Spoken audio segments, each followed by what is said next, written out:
ಮತ್ತೆ ಯೌವನ ಕಾಲದಲ್ಲಿ ಯೌವನಸ್ಥರಿಗೆ ಮುಖ್ಯವಾದಂಥ ವಿಷಯ ಏನಂತಂದರೆ, ಯೌವನದಲ್ಲಿ ಲೋಕದ ಕಡೆಗೆ ನಮ್ಮನ್ನು ಎಳೆಯುತ್ತಾ ದುಷ್ಟನ ಆಲೋಚನೆ ಪ್ರಕಾರ ನಡೆಯುವುದಕ್ಕೆ ನಮ್ಮನ್ನು ಲೋಕವು ಪ್ರೇರೇಪಿಸುತ್ತದೆ.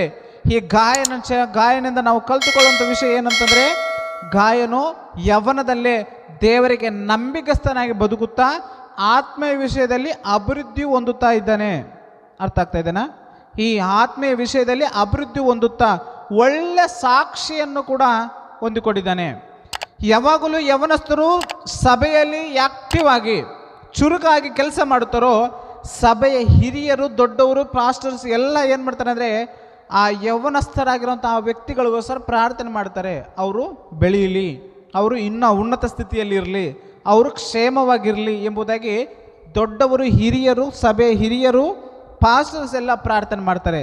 ಯೌವನ ಕಾಲದಲ್ಲಿ ಯಾವ ರೀತಿಯಲ್ಲಿ ಇರಬೇಕಂತೆ?